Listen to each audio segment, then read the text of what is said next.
Introducción del hieromonje Seraphim Rose. No hace muchos años, la abadesa de un convento de la Iglesia Ortodoxa rusa, una mujer de vida recta, estaba dando un sermón en la iglesia del convento, en la fiesta de la dormición de la Santísima Madre de Dios. Con lágrimas le suplicaba a sus monjas y a los peregrinos que habían ido a la fiesta que aceptasen completamente y de todo corazón lo que la Iglesia nos había legado, soportando tantos sufrimientos para preservar esta tradición sagrada durante todos estos siglos, y no eligiendo para sí mismo lo que es importante y lo que es prescindible. Por creerse más sabio que la tradición, uno puede terminar por perder la tradición. Por lo tanto, cuando la Iglesia nos dice a través de sus himnos e íconos que los apóstoles se reunieron milagrosamente desde los confines de la tierra con el fin de estar presentes en el reposo y el entierro de la Madre de Dios, nosotros, como cristianos ortodoxos, no somos libres de negarlo o reinterpretarlo, sino que debemos creer lo que la Iglesia nos ha legado, con sencillez de corazón. Un joven converso occidental, que había aprendido ruso, estaba presente cuando se pronunció este sermón. Él mismo había pensado en este mismo tema después de haber visto iconos en el estilo iconográfico tradicional que representan a los apóstoles mientras son transportados en las nubes para contemplar la dormición de la Madre de Dios.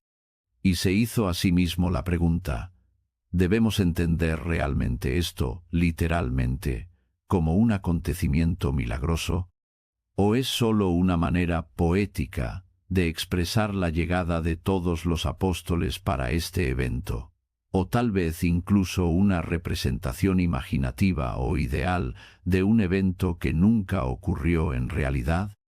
Tales son, de hecho, algunas de las preguntas con las que los teólogos ortodoxos se ocupan en nuestros días, y por tanto, las palabras de la recta abadesa le golpeaban el corazón, y comprendió que había algo más profundo en la recepción y comprensión de la ortodoxia de lo que nos dicen nuestra propia mente y nuestros propios sentimientos. En ese instante, la tradición le estaba siendo transmitida a él, no desde los libros, sino desde el recipiente vivo que lo contenía, y fue recibida, no sólo con la mente o los sentimientos, sino con todo el corazón, que de esta manera comenzaba a recibir su formación más profunda en la ortodoxia. Más tarde, este joven converso encontró, en persona o a través de la lectura, muchas personas que habían recibido formación en teología ortodoxa. Eran los teólogos de nuestros días, los que habían estado en escuelas ortodoxas y se habían convertido en expertos teólogos. Por lo general, estaban muy ansiosos de hablar sobre lo que era y no era ortodoxo, lo que era importante y lo que era secundario en la ortodoxia misma. Y varios de ellos se enorgullecían de ser conservadores o tradicionalistas en la fe. Pero en ninguno de ellos se sentía la autoridad de la sencilla abadesa que le había hablado a su corazón, indocta como lo era en esa teología. Y el corazón de este converso, todavía dando sus primeros pasos en la ortodoxia, deseaba saber cómo creer, que quiere decir también a quién creer. Él era una persona demasiado de su tiempo y de su propia educación para poder simplemente negar su propia capacidad de razonar y creer ciegamente todo lo que se le decía. Y es muy evidente que la ortodoxia no pide en absoluto esto. Los mismos escritos de los santos padres son un memorial vivo del funcionamiento de la razón humana iluminada por la gracia de Dios. Pero también era evidente que había algo muy carente en los teólogos de nuestros días, que a pesar de su lógica y de su conocimiento de los textos patrísticos, no transmiten la sensación o sabor de la ortodoxia, así como una simple y teológicamente ignorante abadesa. Nuestro converso encontró el final de su búsqueda, la búsqueda del contacto con la verdadera tradición viviente de la ortodoxia en el arzobispo Juan Maximovich. Pues aquí se encontró que aprendió teología en la vieja escuela y al mismo tiempo era muy consciente de todas las críticas teológicas que habían sido hechas por los críticos teológicos de nuestro siglo, y que fue capaz de usar su aguda inteligencia para encontrar la verdad allí donde había un conflicto. Pero él también tenía algo que ninguno de los teólogos sabios de nuestro tiempo parecen poseer: la misma sencillez y autoridad que la piadosa abadesa había transmitido al corazón del joven buscador de Dios. Su corazón y su mente estaban ganados, no porque el arzobispo Juan se convirtió para él en un experto infalible, pues la Iglesia de Cristo no reconoce nada parecido, sino porque vio en este santo archipastor un modelo de ortodoxia, un verdadero teólogo cuya teología procedía de una vida santa y del total arraigo a la tradición ortodoxa. Cuando hablaba, podías confiar completamente en sus palabras, aunque él distinguía cuidadosamente entre la enseñanza de la Iglesia, que es verdadera, y su propia opinión personal, en la que podría errar, y en consecuencia no obligaba a nadie en esta última. Y nuestro joven converso descubrió que, a pesar de la agudeza intelectual del arzobispo Juan y su capacidad crítica, sus palabras estaban mucho más a menudo de acuerdo con las de la sencilla abadesa que con las de los sabios teólogos de nuestro tiempo. Los escritos teológicos del arzobispo Juan no pertenecen a ninguna distintiva escuela y no revelan la extraordinaria influencia de ningún teólogo del pasado reciente. Es cierto que el arzobispo Juan fue inspirado a teologizar, así como para hacerse monje y entrar en el servicio de la Iglesia, por su gran maestro, el metropolita Antoni Krápovitsky. Y también es cierto que el estudiante hizo suyo el énfasis del maestro en el retorno a los padres, y en una teología más estrechamente ligada a la vida espiritual y moral que académica. Pero los escritos teológicos del Metropolitan Antony son muy diferentes en el tono, la intención y el contenido.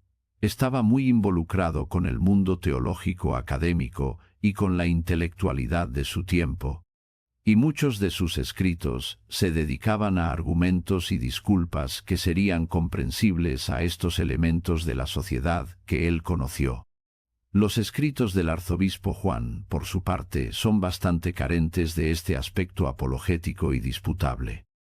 No discutió, simplemente presentó la enseñanza ortodoxa, y cuando era necesario refutar falsas doctrinas, como era el caso de 2 largos artículos sobre la sofiología de Bulgakov, sus palabras eran convincentes, no por la virtud de la argumentación lógica, sino por el poder de su presentación de la enseñanza patrística en sus textos originales. Él no habló al mundo académico o erudito, sino a la conciencia ortodoxa incorrupta, y no habló de un retorno a los padres, porque lo que él mismo escribió era simplemente un pronunciamiento de la tradición patrística, sin ningún intento de pedir disculpas por ello. Las fuentes de la teología del arzobispo Juan son muy simples. La Sagrada Escritura, los santos padres, especialmente los grandes padres de los siglos IV y V, y muy particularmente de los servicios divinos de la Iglesia ortodoxa. La última fuente, raramente utilizada en tal medida por los teólogos de los últimos siglos, nos da una pista sobre el enfoque práctico y no académico del arzobispo Juan a la teología. Es obvio que estaba inmerso totalmente en los servicios divinos de la Iglesia y que su inspiración teológica vino principalmente de esta fuente patrística primaria que absorbió, no en las horas de su tiempo libre apartado para hacer teología, sino en su práctica diaria de estar presente en cada servicio divino. Prestaba especial atención a la teología como parte integral de la vida diaria, y sin duda alguna, esto aportó mucho más que sus estudios teológicos formales con los cuales llegó a ser teólogo. Es comprensible, pues, que uno no pueda encontrar en el arzobispo Juan ningún tipo de sistema teológico. Para estar seguros, no protestó contra las grandes obras de la teología sistemática que el siglo XIX produjo en Rusia, y las usó en su trabajo misionero de los catecismos sistemáticos de este período, como, en general, los grandes jerarcas de los siglos XIX y XX hicieron, tanto en Grecia como en Rusia, viendo en estos catecismos una excelente ayuda para el trabajo de iluminación ortodoxa entre la gente. Respecto a esto, estaba por encima de las modas y los partidos de teólogos y estudiantes, tanto en el pasado como en el presente, que están demasiado apegados a la forma particular en que se presenta la teología ortodoxa. Mostró el mismo respeto por el metropolita Antonio Krapovitsky con su énfasis antioccidental, y por metropolita Pedro Mojila con su supuestamente excesiva influencia occidental. Cuando los defectos de uno u otro de estos grandes jerarcas y defensores de la ortodoxia se le presentaron, hizo un gesto de desaprobación con la mano y dijo, sin importancia, porque siempre tenía a la vista en primer lugar la gran tradición patrística que estos teólogos estaban entregando exitosamente a pesar de sus defectos. En este sentido, tiene mucho que enseñar a los teólogos jóvenes de nuestros días, que se acercan a la teología ortodoxa en un espíritu que a menudo es a la vez demasiado teórico y demasiado polémico y partidista. Para el arzobispo Juan, las categorías teológicas de incluso el más sabio de los estudiosos de la teología también eran poco importante, o más bien, eran importantes solo en la medida en que comunicaban un significado real y de ninguna manera merecían ser una cuestión de aprender de memoria. Un incidente durante sus años en Shanghái revela vivamente la libertad de su espíritu teológico. Una vez, cuando asistía a los exámenes orales de la clase de catecismo principal de la escuela de su catedral, interrumpió la perfectamente correcta exposición de un alumno de la lista de los profetas menores del Antiguo Testamento con la brusca y tajante afirmación: no hay profetas menores. El profesor sacerdote de esta clase quedó incomprensiblemente ofendido de este aparente menosprecio de su autoridad para enseñar, pero probablemente hoy en día los estudiantes recordarán esta extraña interrupción de las categorías normales del catecismo y, posiblemente, algunos de ellos entiendan el mensaje que el arzobispo Juan trató de transmitir. Con Dios todos los profetas son grandes, son mayores, y este hecho es más importante que todas las categorías de nuestro conocimiento de ellos. Aunque de por sí sean aceptables, todas las categorías de nuestro conocimiento. En sus escritos teológicos y en sus sermones también, el arzobispo Juan, a menudo, da un sorprendente giro a su discurso, con el cual nos descubre algún aspecto inesperado o significado más profundo de la materia que está discutiendo. Es obvio que para él la teología no es una simple disciplina humana y terrenal, cuya riqueza está agotada por nuestras interpretaciones racionales, o por la cual podemos llegar a ser expertos satisfechos de nosotros mismos, sino más bien algo que apunta hacia el cielo y que debería llevar nuestras mentes a Dios y a las realidades celestiales, que no son captadas por los sistemas lógicos de pensamiento. Un notable historiador de la Iglesia rusa, N. Thalberg, sugirió, en la crónica del obispo Sawa, cap. 23, que al arzobispo Juan ha de entendérsele en primer lugar como un loco en Cristo, que se mantuvo como tal incluso en su rango episcopal, y en este sentido le compara con San Gregorio el teólogo, que tampoco se ajustaba, de forma similar al arzobispo Juan, con la imagen estándar de un obispo. Esta locura, para los estándares del mundo, es lo que le da un tono característico a los escritos tanto de San Gregorio como del arzobispo Juan, un cierto distanciamiento de la opinión pública, lo que todo el mundo piensa y, por lo tanto, a la no pertenencia a ningún partido o escuela, El enfoque a las cuestiones teológicas desde un punto de vista no académico y, con ello, la evasión saludable de pequeñas disputas y del espíritu pendenciero. Los originales giros inesperados de pensamiento que hacen de sus escritos teológicos sobre todo una fuente de inspiración y de verdadera y profunda comprensión de la revelación de Dios. Tal vez, en lo que más se siente uno impresionado es de la absoluta simplicidad de los escritos del arzobispo Juan.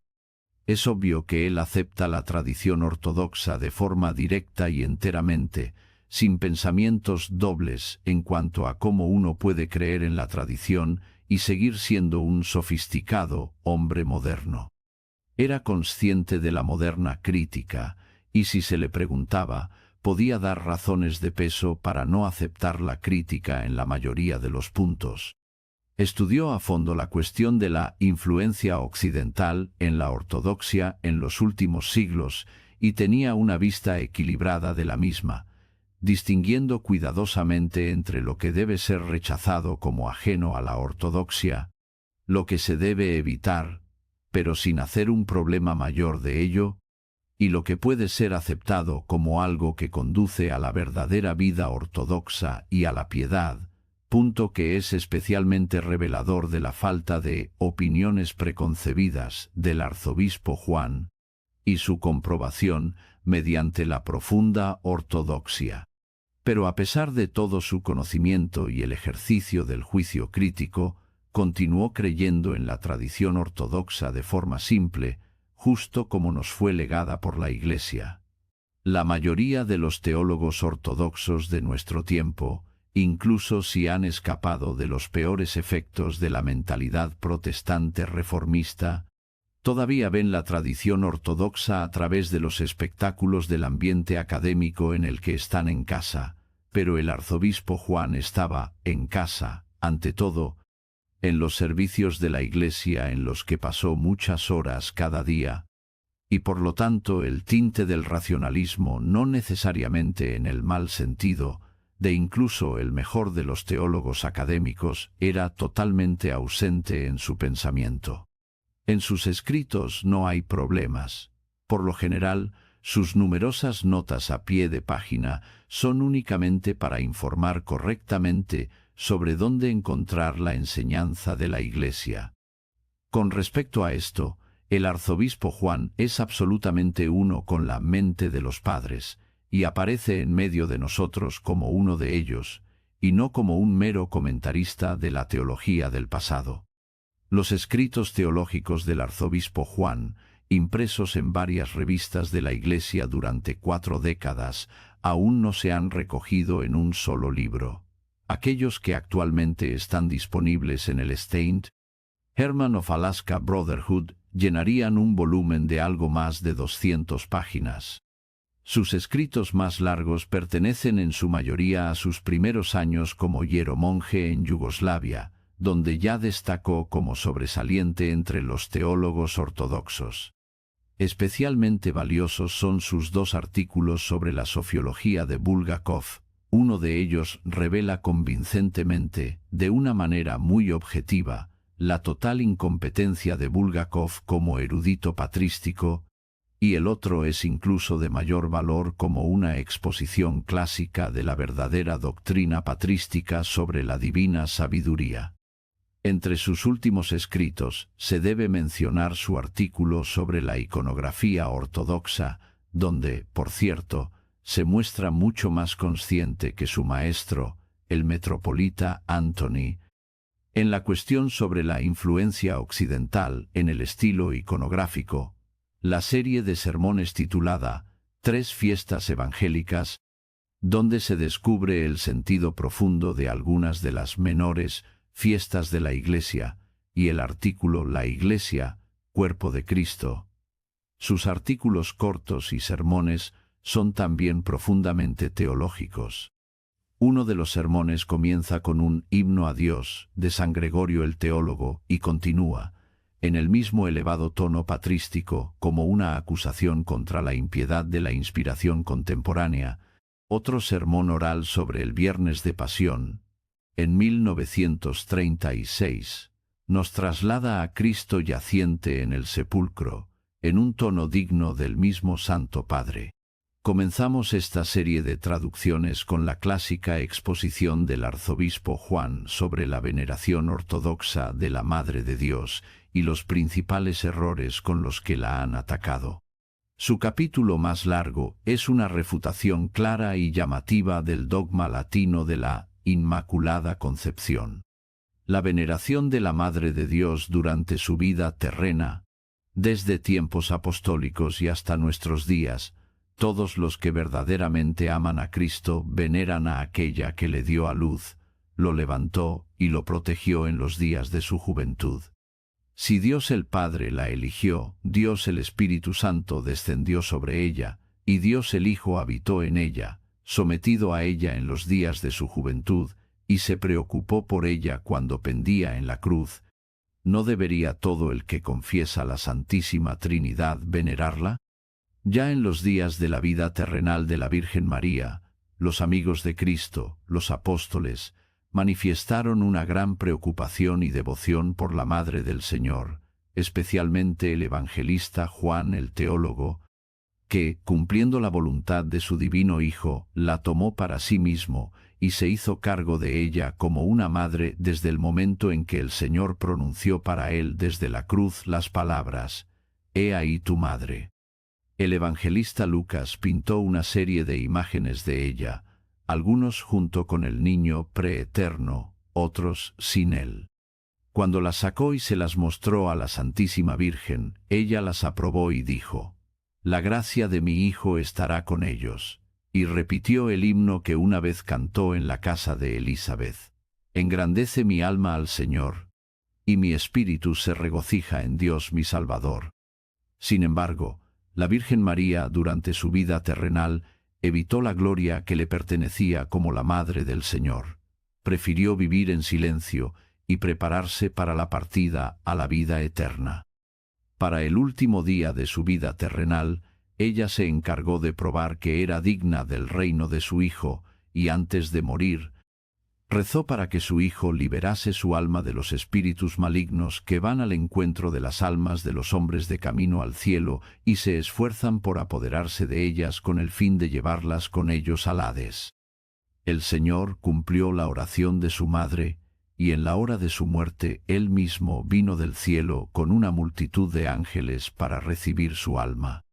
Dado que la Madre de Dios también había rezado para poder despedirse de los apóstoles, el Señor reunió en su muerte a todos los apóstoles, excepto a Tomás, y fueron llevados por un poder invisible en ese día hasta Jerusalén desde todos los confines de la tierra habitada, donde estaban predicando, y de esta manera estuvieron presentes en su bendito traslado a la vida eterna. Los apóstoles dieron sepultura a su cuerpo purísimo con himnos sagrados, y al tercer día se abrió la tumba con el fin de venerar una vez más los restos de la Madre de Dios junto con el apóstol Tomás, que acababa de llegar a Jerusalén. Pero no encontraron el cuerpo en la tumba, y con perplejidad se dieron la vuelta y se volvieron a ir. Más tarde, durante la comida, la misma Madre de Dios se les apareció en el aire, brillando con una luz celestial, y les informó que su Hijo había glorificado su cuerpo también, y que ella, resucitada, permanecía ante el trono de su Hijo. Al mismo tiempo, ella prometió estar siempre con ellos, los apóstoles. Los apóstoles saludaron a la Madre de Dios con gran alegría y comenzaron a venerarla, no sólo como a la Madre de su amado Maestro y Señor, sino también como su ayudante celestial, como protectora de los cristianos e intercesora de toda la raza humana ante el justo juez. Y en todas partes donde el Evangelio de Cristo fue predicado, su purísima Madre también comenzó a ser glorificada. Los primeros enemigos de la veneración de la Madre de Dios, cuanto más se difundía la fe de Cristo y más se glorificaba el nombre del Salvador del mundo en la tierra, y junto a él más se le otorgaba también a ella el ser la Madre del Dios hombre, más se incrementaba hacia ella el odio de los enemigos de Cristo. María era la madre de Jesús. Ella manifestó un inaudito ejemplo de pureza y rectitud, y, por otra parte, habiendo partido de esta vida, también fue un apoyo poderoso para los cristianos, incluso siendo invisible a los ojos corporales. Por lo tanto, todos los que odiaban a Jesús Cristo y no creían en Él, que no entendían su enseñanza, o, para ser más precisos, no deseaban entenderlas como la Iglesia las entiende, que deseaban sustituir las enseñanzas de Cristo por sus propios razonamientos humanos, todos estos transfirieron su odio por Cristo, por el Evangelio y por la Iglesia, a la Purísima Virgen María. Deseaban menospreciar a la Madre, para que de esta manera pudiesen destruir también la fe en su Hijo, creando una falsa imagen de ella entre los hombres con la finalidad de tener la oportunidad de reconstruir toda la enseñanza cristiana sobre una base diferente. En el vientre de María, Dios y el hombre se unieron. Ella fue la que sirvió a modo de escalera por la que el Hijo de Dios descendió del cielo. Arruinar la veneración a la Madre de Dios significaría arruinar el cristianismo desde la raíz, para destruirlo desde sus cimientos. Desde el mismo comienzo, su gloria celestial fue marcada en la tierra por un estallido de la malicia y el odio hacia ella por los incrédulos. Cuando, después de su santo reposo, los apóstoles llevaban su cuerpo para ser enterrado en Getsemaní, al lugar que ella misma había elegido, Juan el teólogo iba a la cabeza llevando la rama del paraíso que el arcángel Gabriel le había traído a la Santísima Virgen 3 días antes de su dormición, cuando vino del cielo para anunciarle la proximidad de su partida a las mansiones celestiales. Cuando Israel salió de Egipto, la casa de Jacob de entre un pueblo bárbaro, cantó San Pedro del Salmo 113. Aleluya. Cantó toda la asamblea de los apóstoles junto con sus discípulos, como por ejemplo Dionisio el Areopagita, quien igualmente había sido transportado milagrosamente en ese momento a Jerusalén.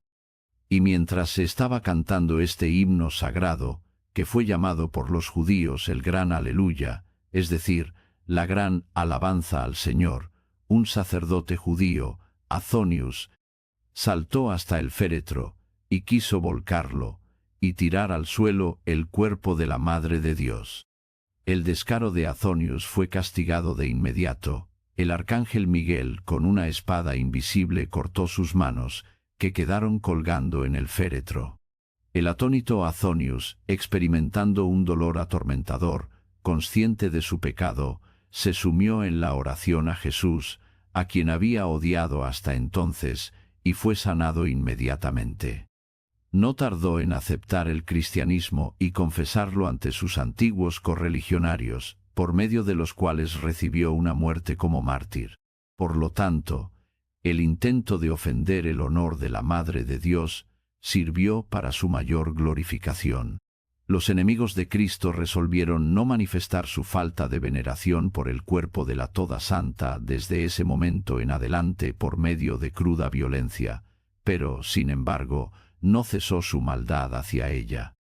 Al ver que el cristianismo se estaba extendiendo por todas partes, comenzaron a extenderse varias viles calumnias sobre los cristianos.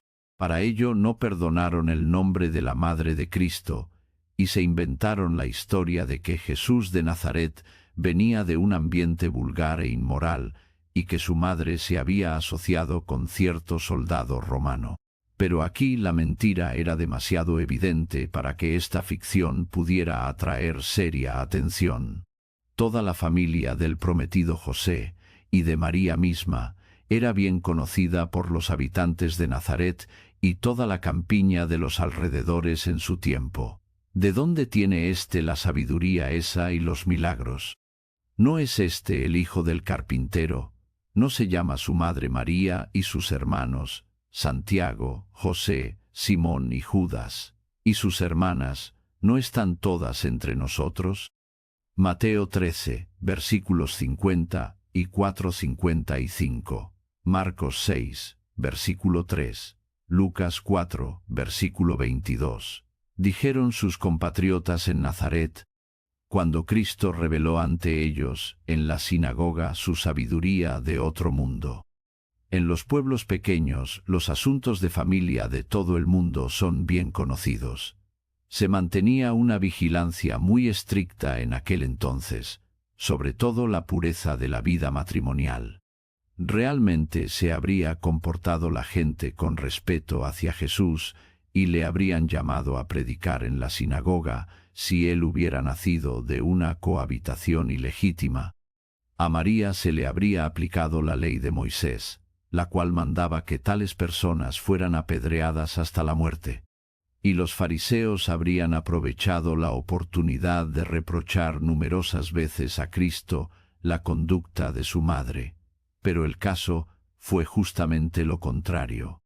María gozaba de gran respeto. En Caná, la Virgen María fue una invitada de honor en la boda, e incluso cuando su hijo fue condenado, nadie se permitió ridiculizar o censurar a su madre. Los intentos de los judíos y herejes por deshonrar la perpetua virginidad de María, los judíos calumniadores, se convencieron pronto de que era casi imposible deshonrar a la Madre de Jesús, y, basándose en la información que poseían, era mucho más fácil de probar que la vida de María era digna de elogio. Por lo tanto, abandonaron esta calumnia, que ya había sido cogida por los paganos, Orígenes, contra Celso y se esforzaron por demostrar al menos que María no era virgen cuando dio a luz a Cristo. Incluso dijeron que las profecías referentes al nacimiento del Mesías por medio de una virgen nunca existieron, y que, por lo tanto, era totalmente en vano que los cristianos quisieran exaltar a Jesús por el hecho de que una supuesta profecía se estuviera cumpliendo en él.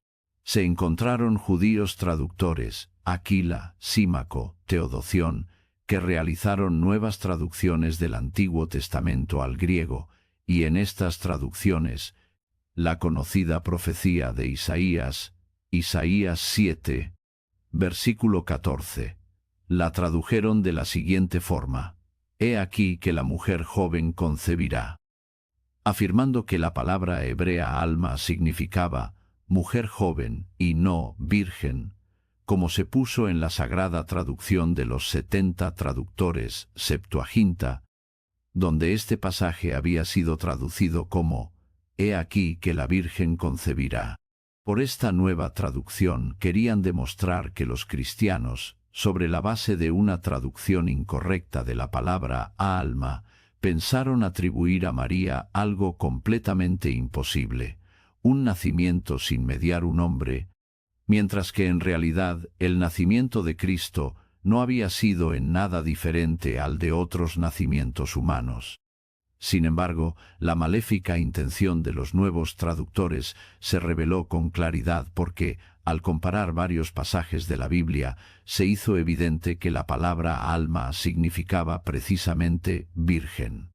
Y, de hecho, no solo los judíos, sino también los paganos, sobre la base de sus propias tradiciones y diversas profecías, esperaban que el Redentor del mundo naciera de una virgen.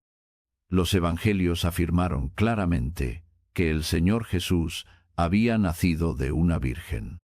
«¿Cómo será eso? Pues no conozco varón», preguntó María, que había dado la promesa de su virginidad al arcángel Gabriel, que le había informado del nacimiento de Cristo. Y el ángel respondió: «El Espíritu Santo vendrá sobre ti, y la virtud del Altísimo te cubrirá. Por eso el santo ser que nacerá será llamado Hijo de Dios». Lucas 1, versículos 34, 35. Más tarde, el ángel se apareció también al justo José, que quería echar a María de su casa, al ver que ella había concebido sin entrar en convivencia conyugal con él. A José, el arcángel Gabriel le dijo: «No temas recibir a María tu esposa, porque su concepción es del Espíritu Santo». Y el ángel le recordó la profecía de Isaías sobre que una virgen concebiría. Mateo 1, versículos 18 al 25.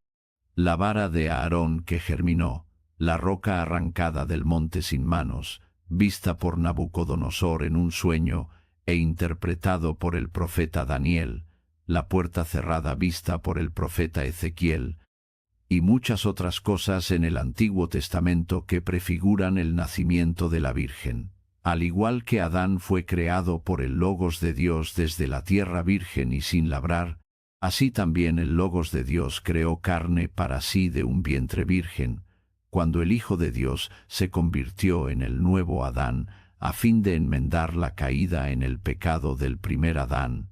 San Ireneo de León, libro 3. El nacimiento sin semilla de Cristo puede y pudo ser negado solo por aquellos que niegan el Evangelio, mientras que la Iglesia de Cristo desde el principio confiesa que Cristo se encarnó del Espíritu Santo y de la Virgen María. Sin embargo, el nacimiento de Dios de la siempre Virgen fue un obstáculo para los que querían llamarse a sí mismos cristianos, pero no querían humillarse en su mente y aceptar con celo la pureza de la vida. La vida pura de María fue un reproche para todos aquellos que eran impuros incluso en sus pensamientos.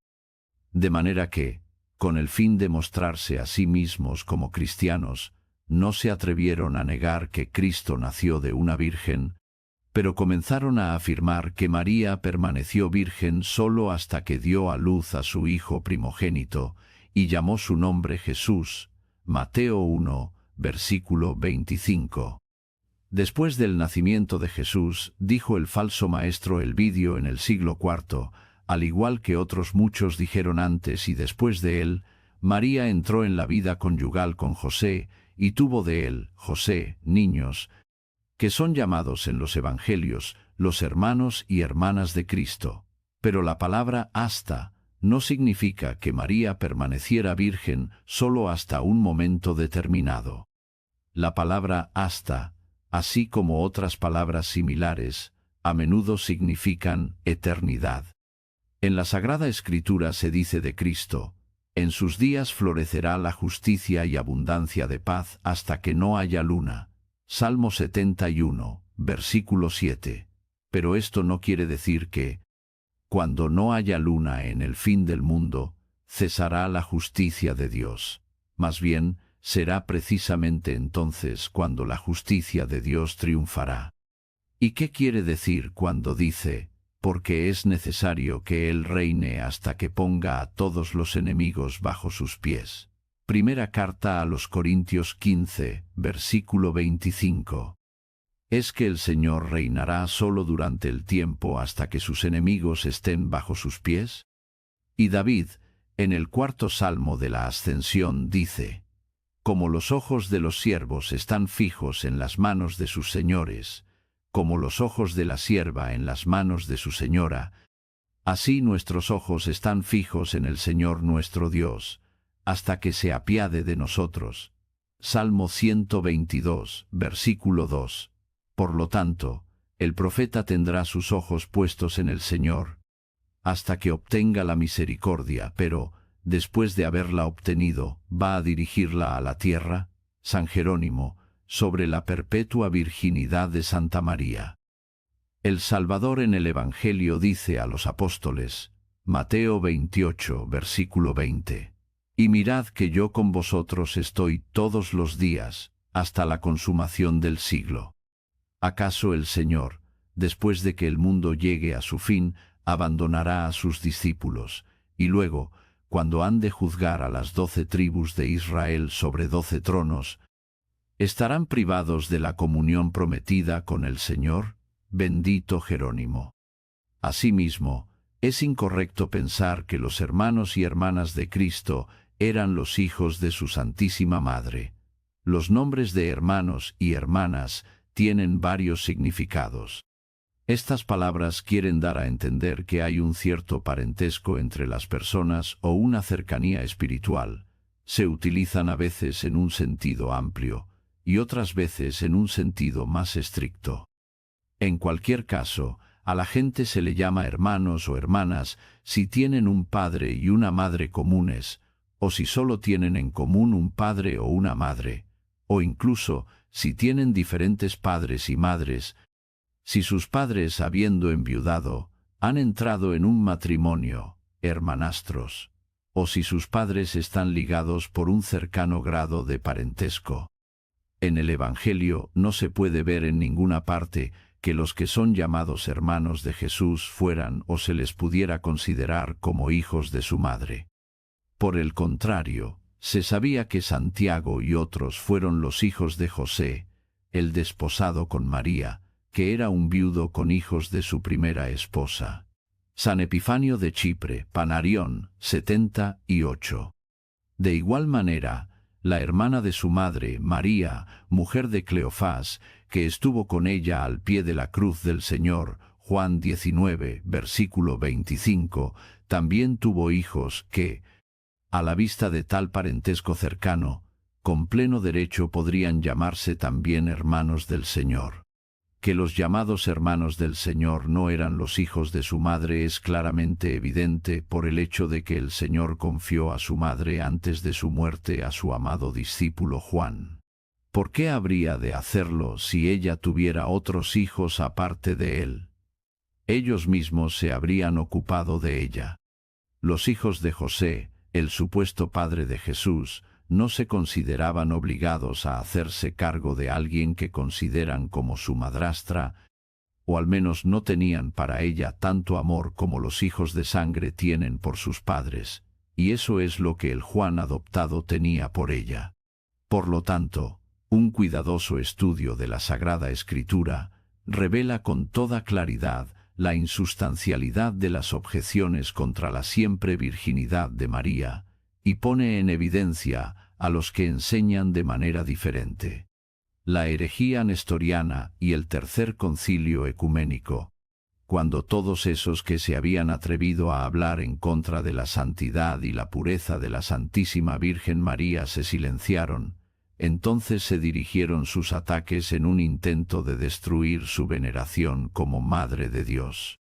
En el siglo V, el arzobispo de Constantinopla, Nestorio, comenzó a predicar que María había dado a luz solo al hombre Jesús, en quien la divinidad había tomado morada y en quien habitó como en un templo. Al principio, Nestorio permitió a su presbítero Anastasio predicar tal enseñanza y, más tarde, él mismo comenzó a enseñar abiertamente en la Iglesia que a María no se le debería llamar Theotokos, madre y deípara de Dios, ya que no había dado a luz al Dios hombre. Consideraba denigrante para él el tener que adorar a un niño envuelto en telas y acostado en un pesebre. Tales sermones evocaron al principio una perturbación y un malestar general por la pureza de la fe, sobre todo en Constantinopla, pero más tarde se extendió el rumor de la nueva enseñanza por todas partes. San Proclo, el discípulo de San Juan Crisóstomo, que era entonces obispo de Cícico y más tarde fue arzobispo de Constantinopla, dio un sermón en la iglesia, en presencia de Nestorio, en el que confesó que el Hijo de Dios nació en la carne de la Virgen, quien en verdad es la Theotokos, deípara y Madre de Dios, pues ya en el seno de la Purísima, en el momento de su concepción, la divinidad se unió con el niño concebido del Espíritu Santo, y este niño, a pesar de que nació de la Virgen María, solo en su naturaleza humana, ya nació como verdadero Dios y verdadero hombre. Nestorio se negó obstinadamente a cambiar su doctrina, diciendo que había que distinguir entre Jesús y el Hijo de Dios, que María no debería ser llamada la Theotokos, sino Cristótokos, deípara de Cristo, ya que el Jesús que nació de María fue solo el Cristo hombre, que significa Mesías, el ungido, al igual que a los ungidos de Dios de la antigüedad, los profetas, solo siendo superior en la plenitud de la comunión con Dios.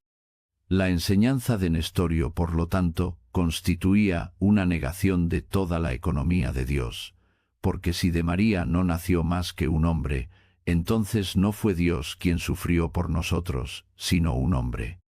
San Cirilo, arzobispo de Alejandría, Al enterarse de la enseñanza de Nestorio y de los trastornos evocados en la Iglesia por dicha enseñanza en Constantinopla, escribió una carta a Nestorio, en la que trató de persuadirlo para que aceptase la enseñanza que la Iglesia había confesado desde sus orígenes, y a no introducir nada nuevo en esta enseñanza. Además, San Cirilo escribió al clero y al pueblo de Constantinopla animándoles a que fueran firmes en la fe ortodoxa y a no temer las persecuciones por Nestorio contra los que no estaban de acuerdo con él. San Cirilo también escribió informando de todo a Roma, al santo Papa Celestino, quien, con todo su rebaño, fue entonces firme en la ortodoxia. San Celestino por su parte escribió a Nestorio, y le pidió que predicase la fe ortodoxa, y no la suya. Pero Nestorio se mantuvo sordo a toda persuasión, y respondió que lo que él predicaba era la fe ortodoxa, mientras que sus oponentes eran herejes. San Cirilo escribió de nuevo a Nestorio y le compuso 12 anatemas, es decir, un enunciado en 12 párrafos sobre las principales diferencias con respecto a la enseñanza ortodoxa de la doctrina predicada por Nestorio, declarando la excomunión de la Iglesia para todo aquel que rechazase incluso uno solo de los párrafos que había compuesto. Nestorio rechazó la totalidad del texto compuesto por San Cirilo y escribió su propia exposición de la doctrina que predicaba, igualmente en 12 apartados, anatemizando, es decir, excomulgando de la Iglesia a todo aquel que no los aceptase. El peligro hacia la pureza de la fe fue creciendo todo el tiempo. San Cirilo escribió una carta a Teodosio el joven, que estaba reinando por aquel entonces, a su esposa Eudoxia, y a la hermana del emperador, Pulqueria, rogándoles de que se preocupasen de los asuntos eclesiásticos y que restringieran la herejía. Se decidió entonces convocar un concilio ecuménico, en el que los jerarcas, reunidos de los confines del mundo, debían decidir si la fe predicada por Nestorio era ortodoxa. Como lugar para el concilio, que sería el tercer concilio ecuménico, eligieron la ciudad de Éfeso, en la cual la Santísima Virgen María habitó una vez junto al apóstol Juan el teólogo. San Cirilo reunió a sus compañeros obispos de Egipto y junto con ellos viajó por mar a Éfeso. Desde Antioquía por tierra vino Juan, arzobispo de Antioquía, con los obispos orientales. El obispo de Roma, San Celestino, no podía ir y le pidió a San Cirilo que defendiera la fe ortodoxa, y además de su mano envió a 2 obispos y al presbítero de la Iglesia romana Felipe, a quien también le dio instrucciones precisas en cuanto a qué decir. A Éfeso llegó igualmente Nestorio y los obispos de la región de Constantinopla, de Palestina, Asia Menor y Chipre. El 10º día de las calendas de julio, según el cómputo romano, es decir, el 22 de junio del año 431, en la iglesia de Éfeso de la Virgen María, los obispos reunidos, encabezados por el obispo de Alejandría, Cirilo, y el obispo de Éfeso, Memnón, tomaron sus lugares. En medio de ellos se colocó un evangelio como signo de la invisible dirección del concilio ecuménico por Cristo mismo. Al principio, se leyó el símbolo de fe, que había sido compuesto por el primer y segundo concilios ecuménicos. Entonces se leyó ante el concilio la proclamación imperial, que fue traída por los representantes de los emperadores Teodosio y Valentiniano, emperadores de Oriente y de las partes occidentales del imperio. Habiéndose escuchado la proclamación imperial, comenzó la lectura de los documentos, y se leyeron las epístolas de Cirilo y Celestino a Nestorio, así como las respuestas de Nestorio. El concilio, por boca de sus miembros, reconoció la enseñanza de Nestorio como impía y la condenó, declarando a Nestorio como privado de su sede y del sacerdocio. Se compuso un decreto al respecto, que fue firmado por cerca de 160 participantes del concilio, y, puesto que algunos de ellos representaban también a otros obispos que no tuvieron la oportunidad de estar personalmente en el concilio. El decreto del concilio fue en realidad una decisión de más de 200 obispos que tenían sus sedes en distintas regiones de la Iglesia en ese tiempo, y testificaron que confesaban la fe, que desde la antigüedad se había mantenido en sus localidades. Así, el decreto del concilio fue la voz de la Iglesia ecuménica, que expresó con claridad su fe en que Cristo, nacido de la Virgen, es verdadero Dios que se hizo hombre, y, en tanto que María dio a luz al perfecto hombre, que fue al mismo tiempo perfecto Dios, ella con razón debe ser reverenciada como Theotokos. Al final de la sesión, su decreto fue inmediatamente comunicado a la gente que estaba esperando. El conjunto de Éfeso se alegró cuando se enteró de que la veneración de la Santísima Virgen había sido defendida, pues era especialmente venerada en esta ciudad, de la que había sido residente durante su vida terrenal y patrona después de su partida a la vida eterna. La gente recibió a los padres en éxtasis cuando volvieron a sus casas durante la noche después de la sesión. Les acompañaron a sus hogares con antorchas encendidas, mientras quemaban incienso en las calles. Por todas partes se oían saludos de felicidad, glorificaciones a la siempre Virgen, y las virtudes de los padres que habían defendido el nombre de la Theotokos contra los herejes. El decreto del concilio se expuso en las calles de Éfeso. El concilio celebró 5 sesiones más los días 10 y 11 de junio, 16, 17 y 22 de julio, y el 30 y 1 de agosto. En estas sesiones se expusieron, en 6 cánones, las medidas de acción en contra de aquellos que se atrevieran a difundir la enseñanza de Nestorio o cambiar el decreto del concilio de Éfeso. En la queja de los obispos de Chipre contra las pretensiones del obispo de Antioquía, el concilio decretó que la Iglesia de Chipre debía preservar su independencia en el gobierno de la Iglesia. Barbieva barbida via vidas Antioquía vida vidas, drablida blida vidas barbida vida vidas dolos prida vidaciones, válida, que había poseído desde los apóstoles, y que, en general, ninguno de los obispos debería tomar para sí mismos regiones que previamente habían sido independientes de ellos, no sea que con el pretexto del sacerdocio, el orgullo por el poder terrenal nos haga apropiarnos de ello, y para que no perdamos, arruinando poco a poco, la libertad que nuestro Señor Jesús Cristo, el libertador de todos los hombres, nos dio por su sangre. Asimismo, el concilio confirmó la condena de la herejía pelagiana, que enseñó que el hombre puede salvarse por sus propias fuerzas, sin la necesidad de contar con la gracia de Dios. Decidió también ciertos asuntos de gobierno de la Iglesia, y dirigió epístolas a los obispos que no habían asistido al concilio, anunciando sus decretos y exhortando a todos a permanecer en guardia por la fe ortodoxa y la paz de la Iglesia. Al mismo tiempo, el concilio reconoció que la enseñanza de la Iglesia ecuménica ortodoxa había sido plena y lo suficientemente clara, estableciendo el símbolo niceno-constantinopolitano de la fe, y por eso mismo no compuso un nuevo símbolo de la fe y prohibió en el futuro el componer otra fe, es decir, componer otros símbolos de la fe o realizar cambios en el símbolo que había sido confirmado en el Segundo Concilio Ecuménico.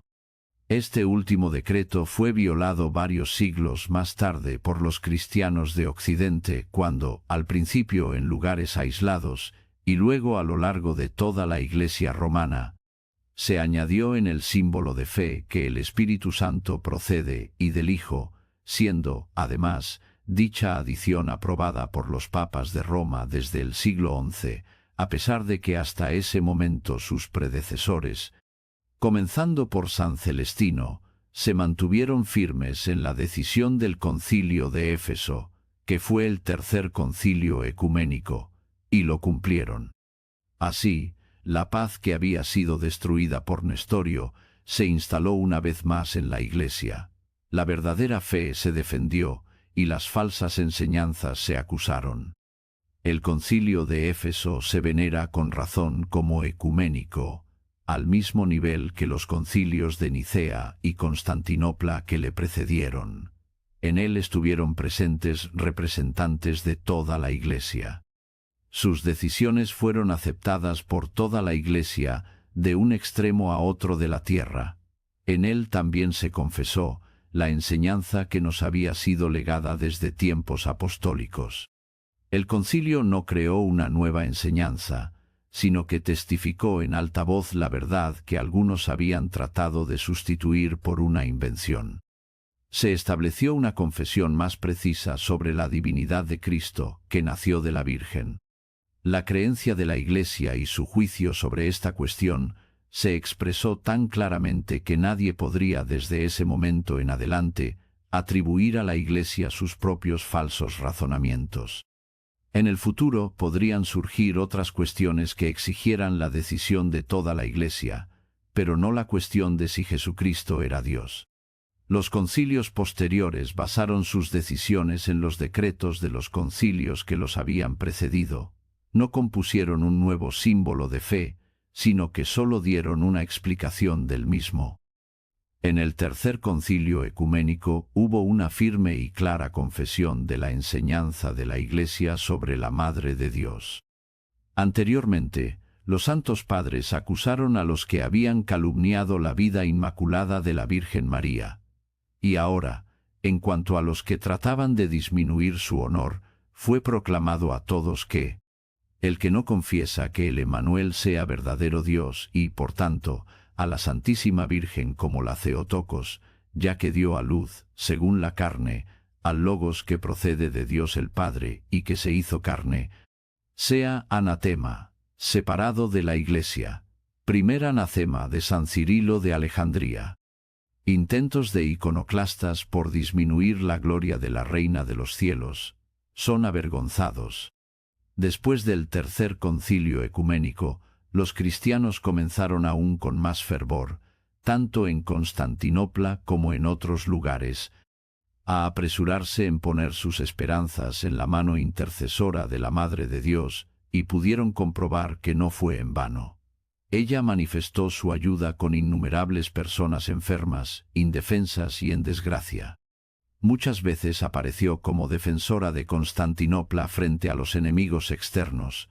Una vez incluso mostró, a San Andrés, el loco en Cristo, su maravillosa protección sobre el pueblo que estaba rezando por la noche en el templo de Blanquerna. La Reina del Cielo les dio a los emperadores bizantinos la victoria en las batallas, por lo que tenían la costumbre de tomar con ellos, en sus campañas, su icono de la Odigitria, guía. Fortaleció a los ascetas y a los celosos de la vida cristiana en sus batallas contra las pasiones y debilidades humanas. Iluminó e instruyó a los padres y maestros de la Iglesia, incluyendo al mismo San Cirilo de Alejandría, cuando estuvo dudando en reconocer la inocencia y santidad de San Juan Crisóstomo. La Virgen Purísima puso en boca de los compositores de la Iglesia grandes himnos, en numerosas ocasiones, incluso haciendo grandes cantantes de renombre a hombres poco talentosos que no tenían don de la canción, pero que se mostraban grandes y piadosos trabajadores, como fue el caso de San Romano el Melodo. Es, por tanto, sorprendente que los cristianos se esforzaran en magnificar el nombre de su constante intercesora. Se establecieron fiestas en su honor, se le dedicaron maravillosos himnos, y sus imágenes fueron reverenciadas. Pero la malicia del príncipe de este mundo armó a los hijos de la apostasía una vez más para elevar batalla contra el Emmanuel y su madre en esta misma Constantinopla, que reverenciaba entonces, de la misma forma que hizo anteriormente Éfeso, a la Madre de Dios como su intercesora. No atreviéndose al principio a hablar abiertamente en contra del campeón general, Deseaban disminuir su glorificación prohibiendo la veneración de los íconos de Cristo y de sus santos, llamando a esto el culto a los ídolos. La Madre de Dios, entonces, fortaleció también a los celosos de la piedad en la batalla por la veneración de las imágenes, manifestando muchas señales a través de sus iconos y curando la mano cortada de San Juan de Damasco, que escribió en defensa de los iconos. La persecución contra los que veneraban a los iconos y a los santos terminó de nuevo con la victoria y triunfo de la ortodoxia, pues la veneración dada a los iconos asciende a los que están representados en ellos. Y los santos de Dios son venerados como amigos de Dios por la gracia divina que habitaba en ellos, de acuerdo con las palabras del Salmo: «Lo más preciado para mí son tus amigos». La purísima Madre de Dios fue glorificada con un honor especial en la tierra y en el cielo, y ella, incluso en los días en los que se burlaban de los santos iconos, manifestó a través de ellos tantos maravillosos milagros que aún hoy los recordamos con contrición. El himno, «En ti toda la creación se regocija, oh tú que eres llena de gracia», y el icono de las tres manos nos recuerdan la curación de San Juan Damasceno a través de este icono. La representación del icono de la Madre de Dios de Iberón nos recuerda la milagrosa liberación de los enemigos por este icono, que fue arrojado al mar por una viuda que no pudo salvarlo. Ninguna persecución en contra de los que veneran a la Madre de Dios y a todo lo que está ligado a su memoria pudo disminuir el amor de los cristianos por su intercesora. Se estableció la norma de que cada serie de himnos en los oficios divinos debía terminar con un himno o un verso en honor de la Madre de Dios. Son los llamados Theotokia. Muchas veces al año, los cristianos de todos los rincones del mundo se reúnen en la iglesia, como ya hacían anteriormente, para alabar su nombre, darle gracias por el favor mostrado y para implorar misericordia. Pero, ¿podría el adversario de los cristianos, el diablo, que anda rondando como león rugiente, buscando a quien devorar, primera carta de Pedro 5, versículo 8, permanecer siendo un espectador indiferente a la gloria de la Inmaculada? ¿Podría reconocer su derrota y dejar de librar guerras contra la verdad a través de los hombres que hacen su voluntad? Y así, cuando todo el universo resonaba con la buena noticia de la fe de Cristo, cuando en todas partes se invocaba el nombre de la Toda Santa, cuando la tierra estaba llena de iglesias, cuando las casas de los cristianos se adornaban con iconos que la representan, entonces apareció y se comenzó a difundir una nueva falsa enseñanza sobre la Madre de Dios. Esta falsa enseñanza es peligrosa en el hecho de que muchos no llegan a comprender inmediatamente en qué medida socava la verdadera veneración de la Madre de Dios. Celo no conforme al conocimiento. Romanos 10, versículo 2. La corrupción por parte de los latinos, por medio del recién inventado dogma de la Inmaculada Concepción, de la verdadera veneración de la Santísima Madre de Dios y siempre Virgen María. Cuando fueron reprendidos aquellos que censuraban la vida inmaculada de la Santísima Virgen, así como aquellos que negaban su perpetua virginidad, aquellos que negaban su dignidad como Madre de Dios, y aquellos que desdeñaban sus iconos, cuando la gloria de la Madre de Dios había iluminado el universo entero, apareció una enseñanza que aparentemente exaltaba extremadamente a la Virgen María, pero que en realidad negaba todas sus virtudes. Esta enseñanza es la llamada Inmaculada Concepción de la Virgen María, y fue aceptada por los seguidores del trono papal de Roma. La enseñanza es esta: la toda bendecida Virgen María, en el primer instante de su concepción, por la gracia especial de Dios Todopoderoso y por un privilegio especial, por el bien de los futuros méritos de Jesús Cristo, Salvador del género humano, fue preservada exenta de toda mancha de pecado original. Bula del Papa Pío IX en relación con el nuevo dogma. En otras palabras, la Madre de Dios desde su misma concepción fue preservada del pecado original y, por la gracia de Dios, se colocó en un estado en el que era imposible para ella tener pecados personales. Los cristianos no habían oído hablar de esto antes del siglo IX, cuando por primera vez el abad de Corvey, Pascasio Radbertus, expresó la opinión de que la Santísima Virgen fue concebida sin pecado original. Al principio, desde el siglo XII, esta idea comenzó a extenderse entre el clero y los fieles de la Iglesia occidental, que ya se había alejado de la Iglesia universal y por lo tanto ya había perdido la gracia del Espíritu Santo. Sin embargo, no todos los miembros de la Iglesia de Roma estaban de acuerdo con la nueva enseñanza. Hubo una diferencia entre los teólogos más renombrados de Occidente, los pilares, por así decirlo, de la Iglesia latina. Tomás de Aquino y Bernardo de Claraval lo censuraron decisivamente, mientras que Duns Scoto lo defendía.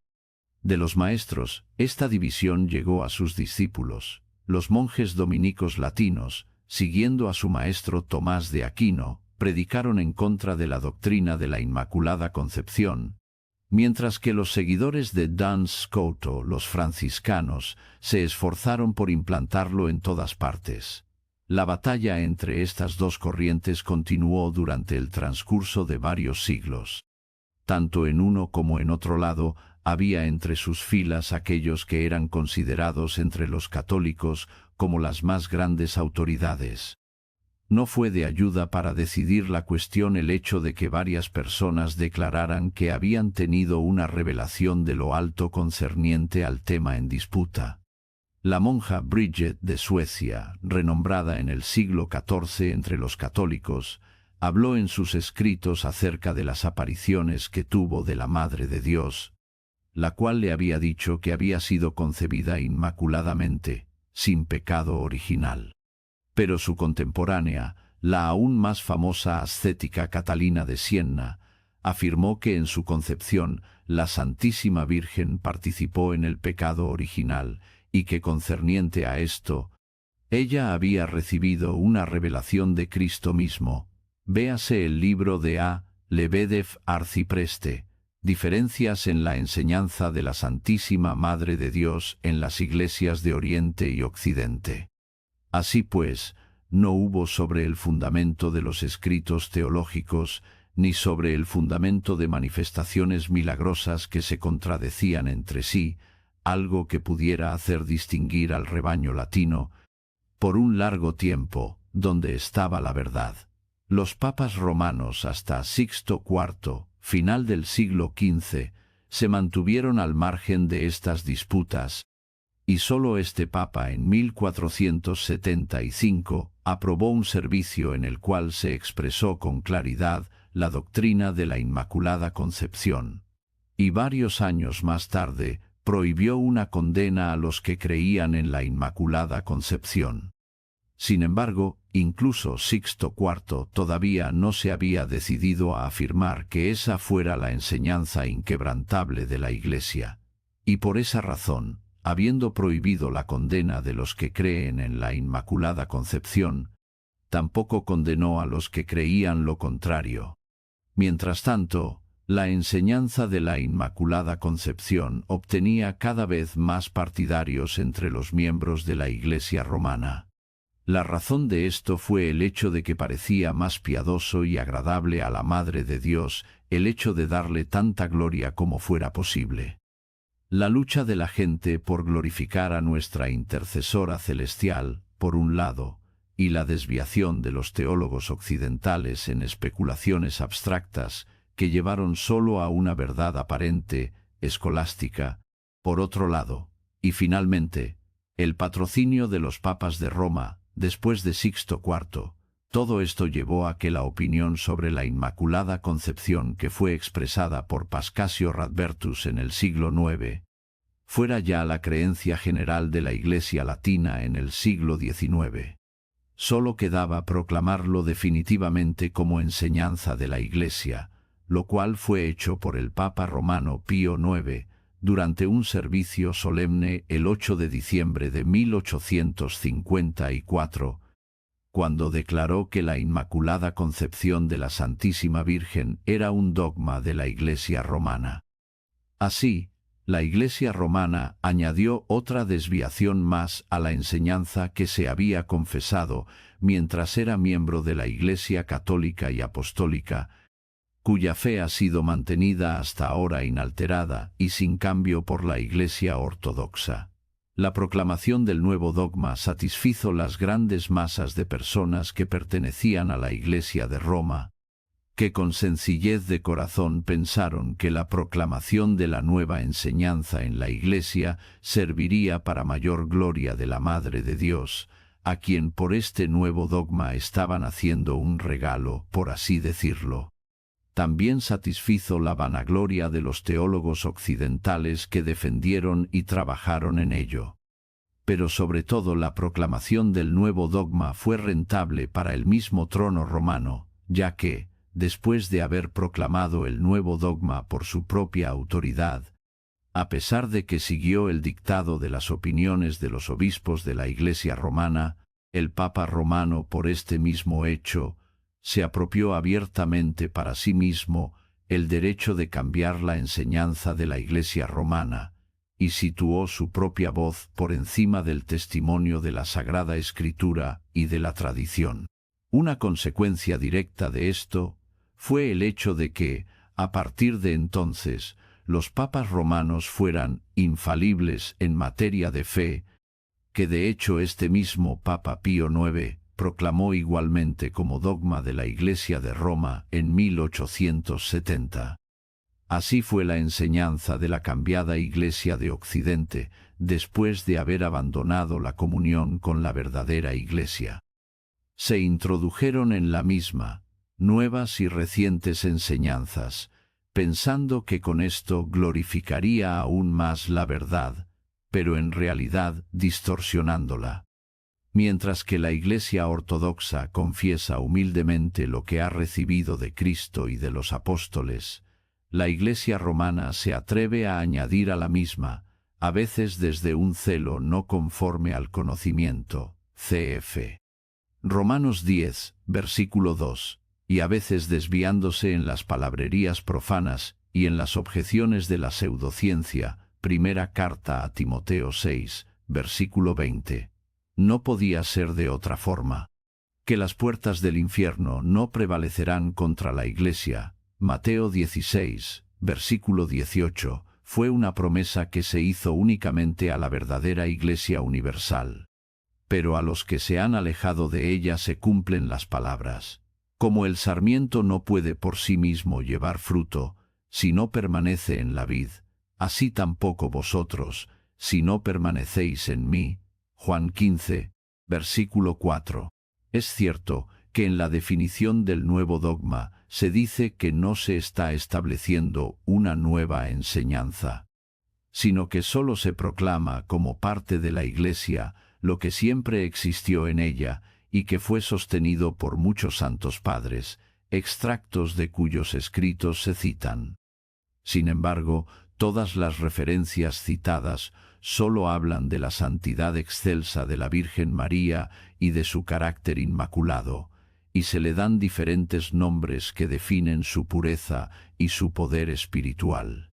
Pero en ninguna parte hay palabra alguna que haga referencia al carácter inmaculado de su concepción. Mientras tanto, estos mismos santos padres en otros sitios dicen que solo Jesucristo es completamente puro de todo pecado, mientras que todos los hombres, que nacen de Adán, son dados a luz con una carne sujeta a la ley del pecado. Ninguno de los antiguos santos padres dice que Dios, de forma milagrosa, purificó a la Virgen María mientras todavía estaba en el seno materno, y sin embargo, muchos indican directamente que la Virgen María, núbida Virgen María, al igual que el resto de los hombres, soportó una batalla contra el pecado, de la que obtuvo la victoria sobre las tentaciones y que posteriormente se salvó gracias a su divino Hijo. Los comentaristas de confesión latina igualmente dicen que la Virgen María fue salvada por Cristo. Pero entienden esto en el sentido de que María fue preservada de la mancha del pecado original en vista de los futuros méritos de Cristo, bula, sobre el dogma de la Inmaculada Concepción. La Virgen María, de acuerdo con sus enseñanzas, recibió de forma anticipada, por así decirlo, el don que Cristo había traído a los hombres por medio de sus sufrimientos y su muerte en la cruz. Por otra parte, al hablar de los tormentos que la Madre de Dios tuvo que soportar al pie de la cruz de su Hijo amado, y en general de todas las penas con las que se llenó la vida de la Madre de Dios, las consideran una adición a los sufrimientos de Cristo, y consideran a María como nuestra corredentora. Según el comentario de los teólogos latinos, María está asociada con nuestro Redentor como corredentora, ver Lebedev, Op. Cit. p. 273. En el acto de redención, ella, de cierta manera, ayudó a Cristo, Catecismo del Dr. Weimar. La Madre de Dios, escribe el Dr. Lenz, llevó el peso de su martirio no solo con valentía, sino también con alegría, a pesar de que tenía el corazón roto. Mariología del Dr. Lenz. Por esta razón, ella es un complemento de la Santísima Trinidad, y al igual que su Hijo es el único intermediario elegido por Dios entre su majestad ofendida y el hombre pecador, así también, la jefa mediadora colocada por él entre su Hijo y nosotros, es la Santísima Virgen. En tres aspectos, como hija, como madre, y como esposa de Dios, la Santísima Virgen es exaltada con cierta igualdad con el Padre, con cierta superioridad sobre el Hijo y con cierta cercanía con el Espíritu Santo, la Inmaculada Concepción, Malú, obispo de Bruges. Así, de acuerdo a la enseñanza de los representantes de la teología latina, la Virgen María, en la obra de redención, es colocada cara a cara con el mismo Cristo y exaltada a una igualdad con Dios. Ya no se podría ir más lejos. Si todo esto no se había formulado definitivamente como dogma de la Iglesia romana hasta ese momento, por medio del Papa romano Pío IX, que dio el primer paso en esta dirección, se mostró la dirección para el futuro desarrollo de dicha enseñanza, que posteriormente sería reconocida por toda su Iglesia, y por lo tanto, indirectamente confirmó la enseñanza antes citada sobre la Virgen María. Vida Virgen María. Así, la Iglesia romana, en sus esfuerzos por exaltar a la Virgen Santísima, va por el camino de su completa deificación. E incluso hoy en día sus autoridades llaman a María un complemento de la Santísima Trinidad. Es de esperar, por lo tanto, que se venere a la Virgen como a Dios. Dichas autoridades están construyendo un nuevo sistema teológico usando como cimientos la doctrina filosófica de Sofía, la sabiduría, como un tipo de poder especial que vincula la divinidad y la creación. Del mismo modo, desarrollando la enseñanza de la dignidad de la Madre de Dios, desean ver en ella una esencia de lo que correspondería a una especie de punto medio entre Dios y el hombre. En cierto modo son más moderados que los teólogos latinos, pero en otros, si me disculpas, ya los han superado. Al tiempo que niegan la doctrina de la Inmaculada Concepción y de la ausencia del pecado original, también enseñan la ausencia total de cualquier pecado personal en la persona de la Virgen María, viendo en ella una intermediaria entre el hombre y Dios, como a Cristo. En la persona de Cristo apareció en la tierra la segunda persona de la Santísima Trinidad, el Logos preeterno, el Hijo de Dios, mientras que el Espíritu Santo se manifiesta a través de la Virgen María. En palabras de uno de los representantes de esta tendencia, cuando el Espíritu Santo vino a morar en la Virgen María, ella adquirió una vida diádica, humana y divina, es decir, se deificó completamente, puesto que en su ser hipostático se manifestó la vivificadora y creadora revelación del Espíritu Santo. Arcipreste Sergei Bulgakov, La zarza que arde sin consumirse, The Unburnt Bush, 1927, Burce Sanford, La zarza que arde sin consumirse, The Unburnt Bush, p. 154. Ella es la perfecta manifestación de la tercera hipóstasis. Ibid, p. 175, criatura creada, y al mismo tiempo no siendo más una criatura. p. 191. Este esfuerzo hacia la deificación de la Madre de Dios ha de ser observado principalmente en Occidente, donde al mismo tiempo, por un lado, varias sectas de carácter protestante están teniendo gran éxito. Madoluna, teriendo protestante están teniendo gran éxito, teries seriación de la Madre de Dios, varada Madre de Dios o pariasec, junto con las principales ramas del protestantismo, el luteranismo y el calvinismo, que en general niegan la veneración de la Madre de Dios y su advocación en la oración. Pero podemos decir con las palabras de San Epifanio de Chipre, se hace un daño equiparable en ambas herejías, tanto cuando los hombres degradan a la Virgen como cuando, por el contrario, la glorifican más allá de lo debido, Panarion, contra los coliridianos. Este Santo Padre acusa a los que le dan una adoración casi divina. Deja que María mantenga su honor, pero vayamos a ofrecer adoración al Señor, misma fuente.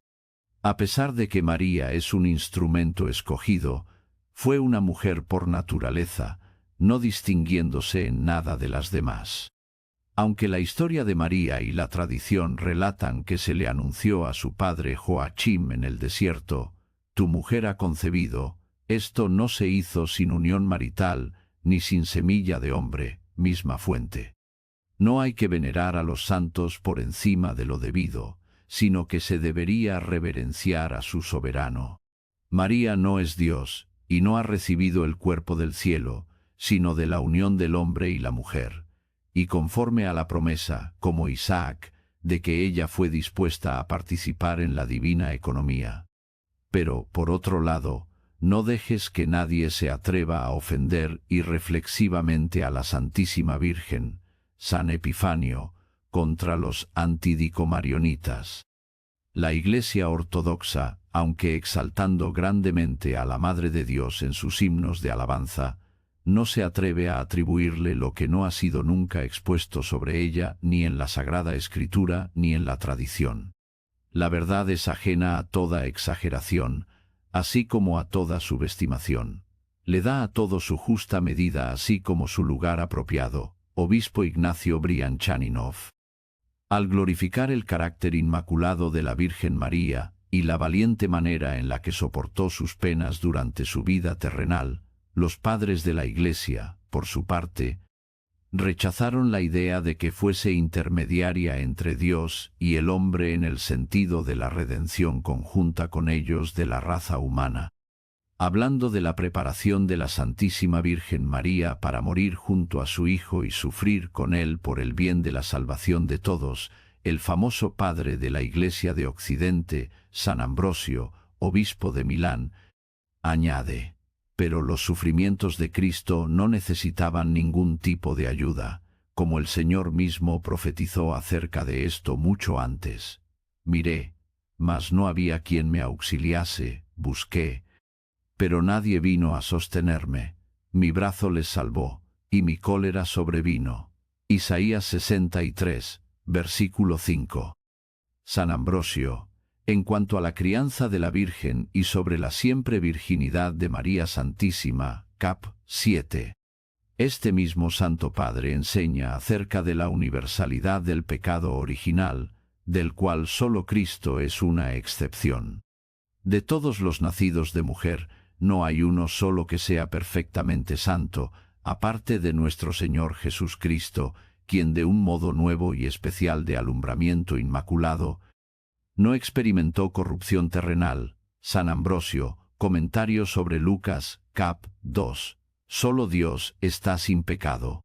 Todos los nacidos en la forma usual de la mujer y el hombre, es decir, de la unión carnal, quedan bajo el juicio del pecado. En consecuencia, Él, que no tiene pecado, no fue concebido de esta manera. San Ambrosio, ap auge, sobre el matrimonio y la concupiscencia. Un solo hombre, el intermediario entre Dios y el hombre, está libre de las ataduras del nacimiento pecaminoso, porque nació de una virgen, y porque al haber nacido no experimentó la mancha del pecado. San Ambrosio, Ibid, libro 2, contra Juliano. Otro reconocido maestro de la Iglesia, especialmente venerado en Occidente, el bienaventurado Agustín, escribió: en cuanto a los demás hombres, excluyendo a aquel que es la piedra angular, no veo para ellos posibilidad alguna de poder llegar a ser templos de Dios, y para que Dios more en ellos aparte del renacimiento espiritual, que necesariamente debe ser precedido por el nacimiento carnal. Por lo tanto, no importa lo mucho que pensemos acerca de las embarazadas y de los niños que aún están en los vientres maternos, ya estimemos que son, o que no son, capaces de recibir algún modo de santificación. Y ya deduzcamos esto del evangelista Juan, quien aún antes de ser dado a luz exultó en el gozo, cosa que no pudo realizarse sino por obra del Espíritu Santo, o ya lo deduzcamos de Jeremías, a quien dice el Señor: antes de que salieses del seno te santifiqué. Jeremías 1, versículo 5. No importa cuánto pueda esto servirnos o no como base para pensar que los niños en esta condición son capaces de adquirir cierta santificación, en cualquier caso, no cabe duda de que la santificación por la cual todos nosotros juntos, y cada uno de nosotros por separado, nos hacemos templos de Dios solo es posible para aquellos que hayan renacido espiritualmente, y dicho renacimiento siempre presupone un nacimiento.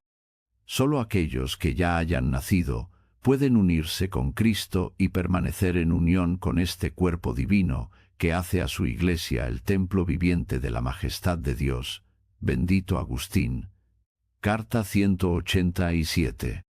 Las citas anteriores de los antiguos maestros de la Iglesia testifican que en el mismo Occidente la enseñanza que ahora se extiende ya fue rechazada.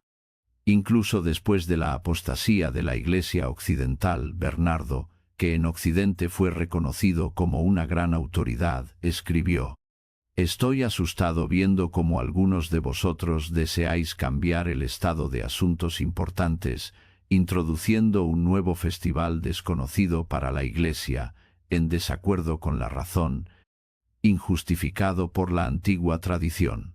Realmente somos más doctos y más piadosos que nuestros padres. Diréis, se debe glorificar a la Madre de Dios tanto como sea posible. Esto es cierto, pero la glorificación dada a la Reina del Cielo exige discernimiento. Esta Virgen real no tiene necesidad de falsas exaltaciones, pues posee para sí misma verdaderas coronas de gloria y signos de dignidad. Glorifica la pureza de su carne y la santidad de su vida. Maravíllate en la abundancia de dones de esta Virgen, venera su divino Hijo, exalta a aquella que concibió, sin conocer concupiscencia, y dio a luz, sin conocer dolor. Pero, ¿qué más se podría añadir a estas dignidades?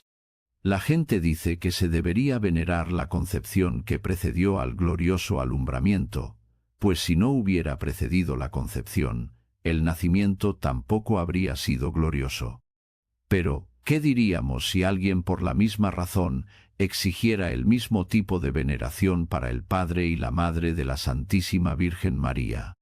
Se podría igualmente exigir lo mismo para sus abuelos y bisabuelos, hasta el infinito. Por otra parte, ¿cómo puede no haber pecado en un lugar donde se produjo concupiscencia?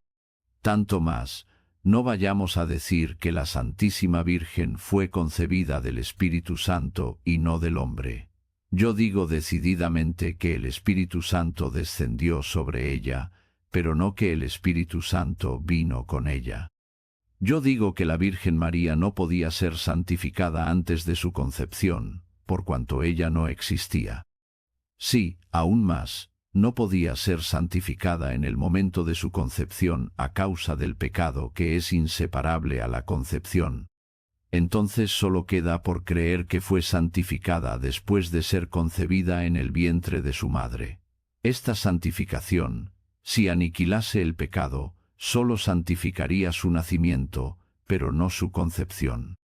A nadie le ha sido dado el derecho de ser concebido en santidad.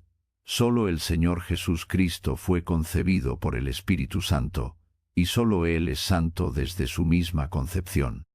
Excluyéndole a Él, es a todos los descendientes de Adán a los que debe ser referido lo que uno de ellos dice de sí mismo, tanto con sentimiento de humildad como por reconocimiento de la verdad.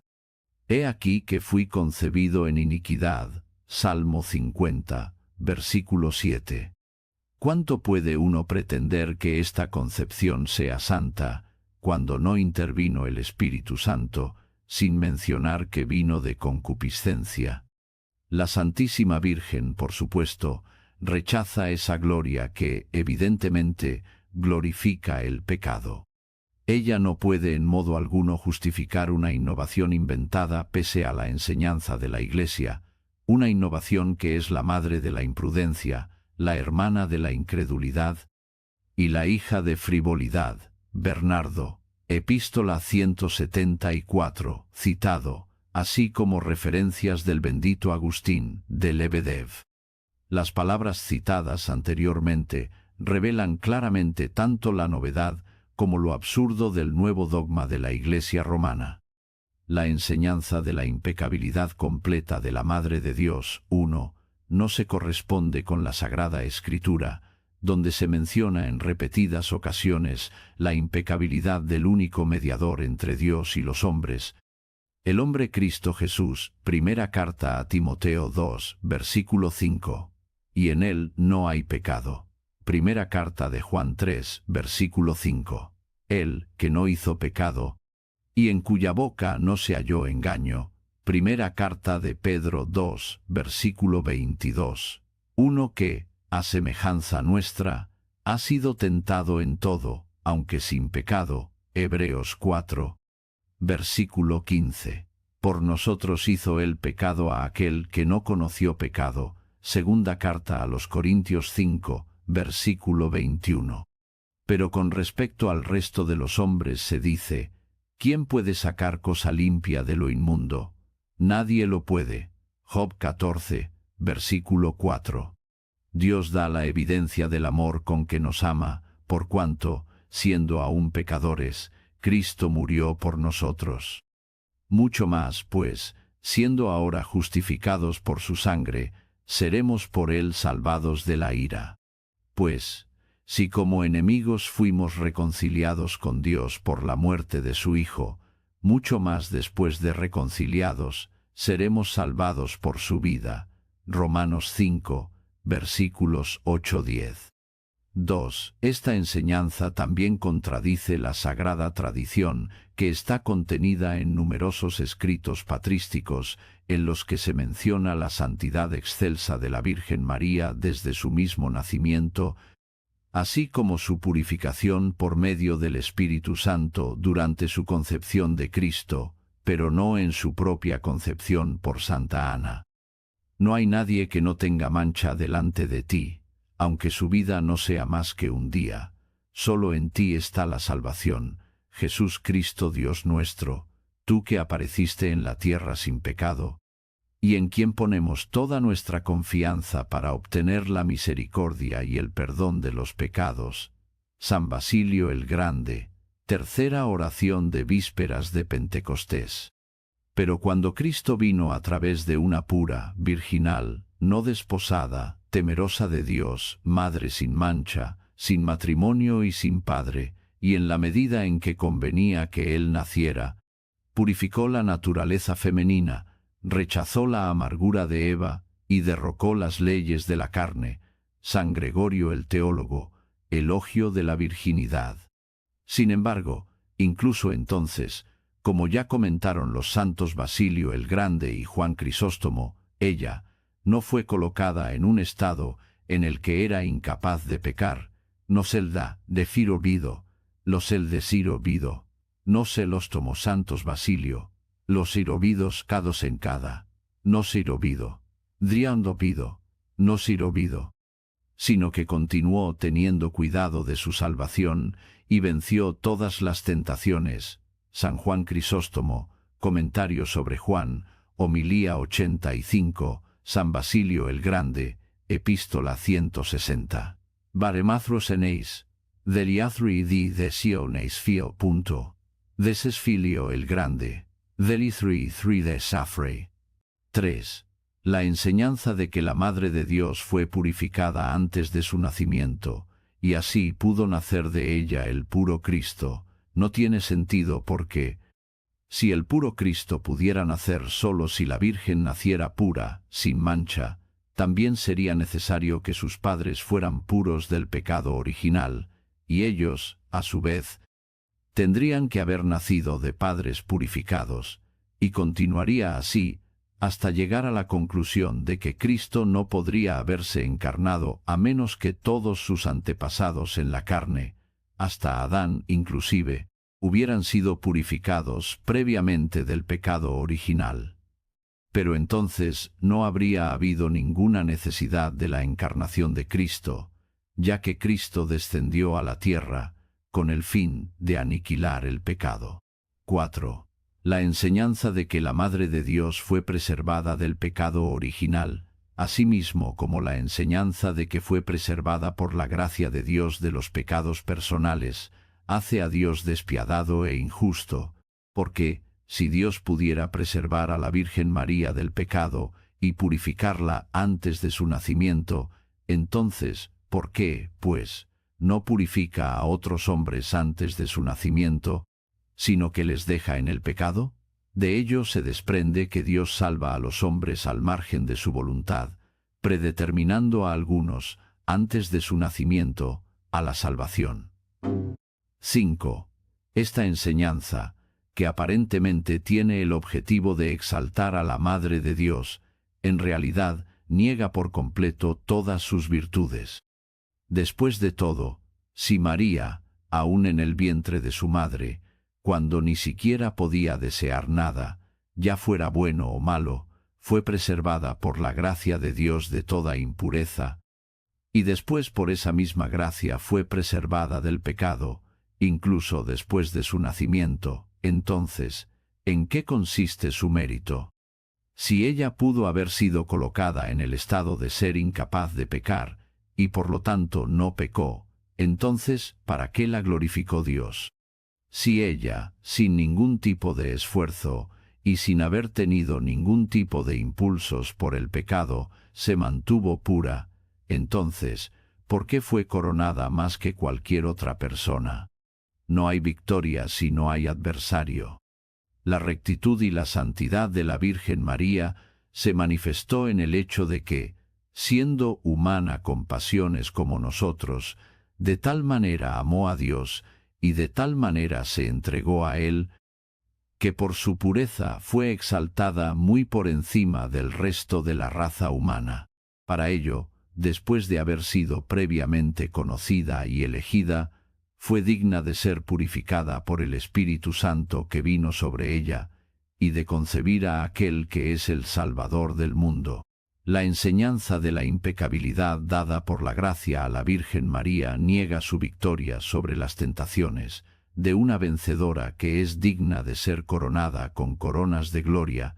Esto la convierte en un instrumento ciego de la providencia de Dios.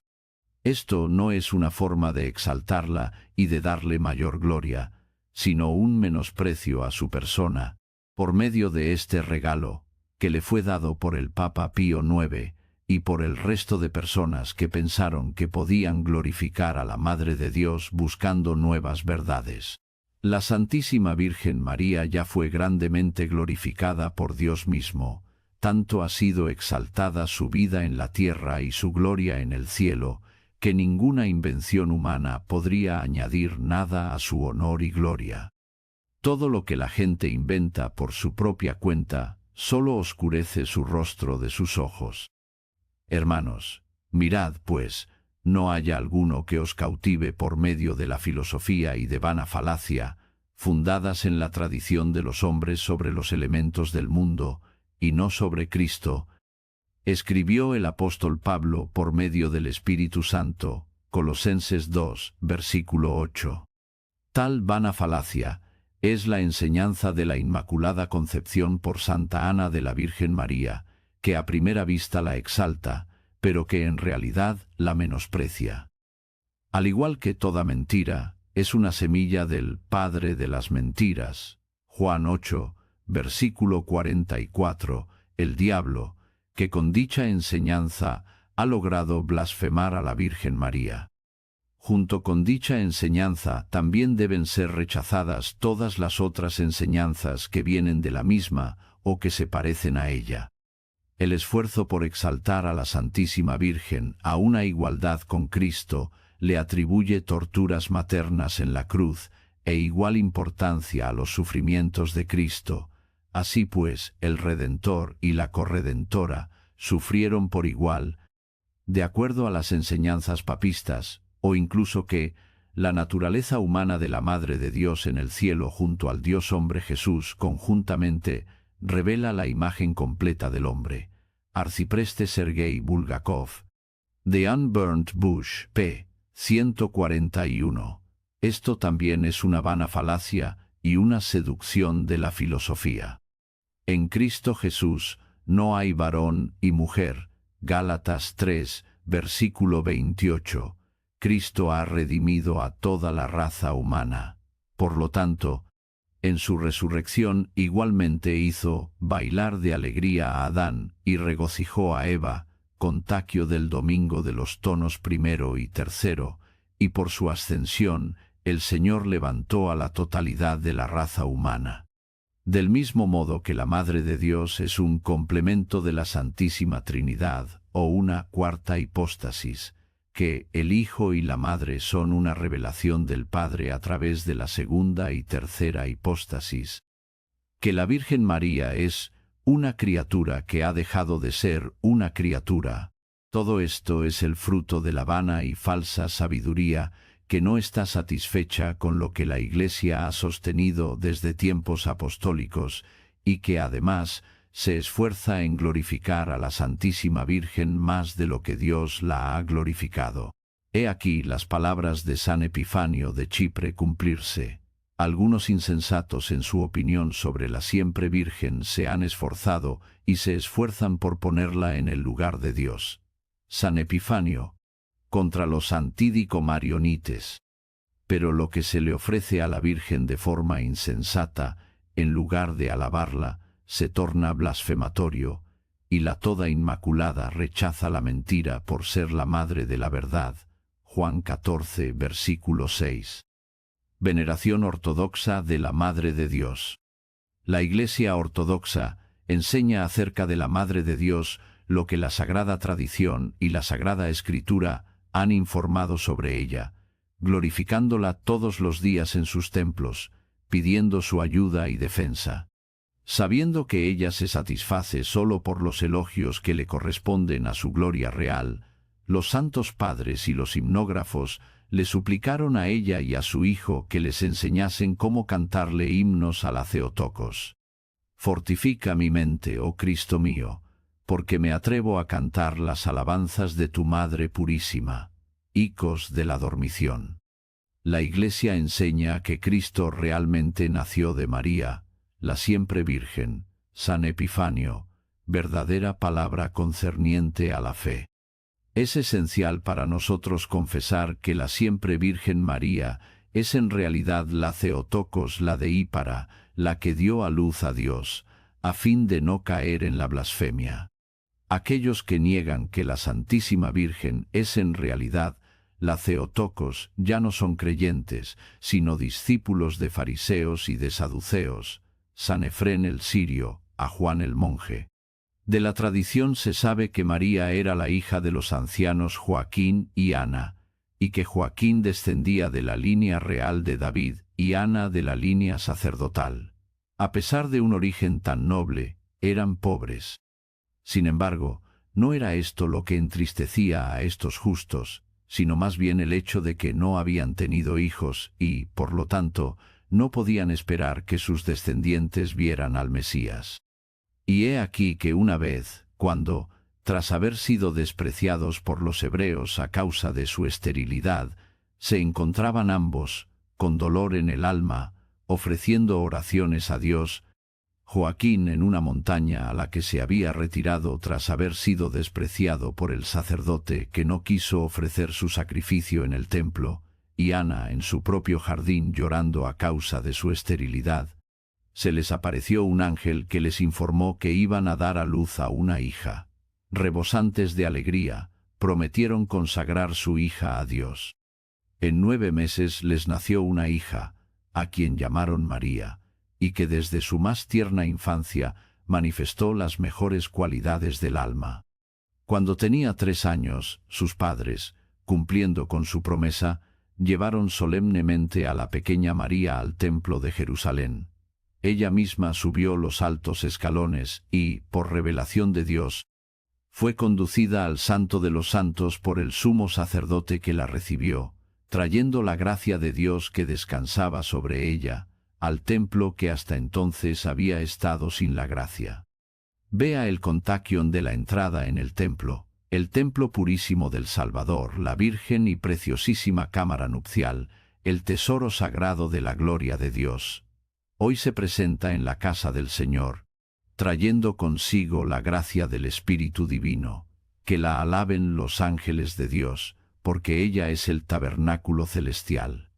Fue colocada en el alojamiento destinado a las vírgenes que existía en el templo, pero pasaba tanto tiempo en oración en el Santo de los Santos, que se podría decir que vivía allí.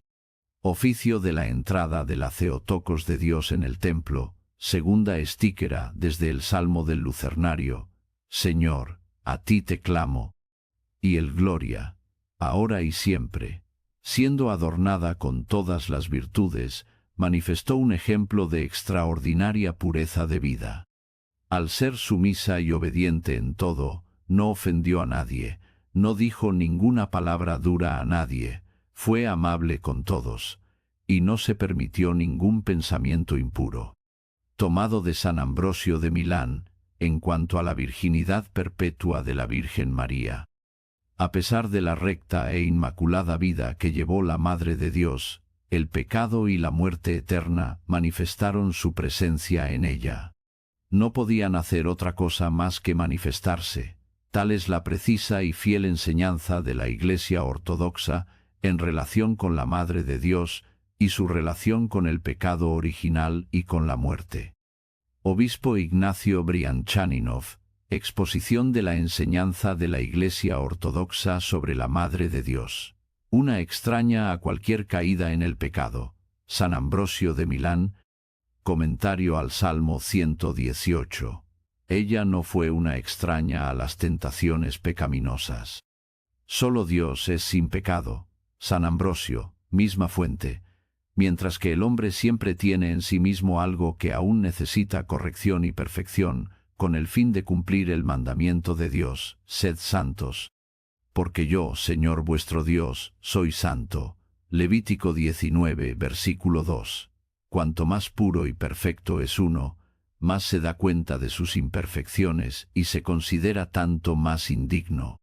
La Virgen María, al haberse dado ella misma enteramente a Dios, a pesar de que rechazó por sí misma todo impulso al pecado, todavía sentía la debilidad de la naturaleza humana con más fuerza que otros y más ardientemente deseaba la venida del Salvador. En su humildad se consideraba indigna de ser aún la sirvienta de la Virgen que había de dar a luz al Salvador.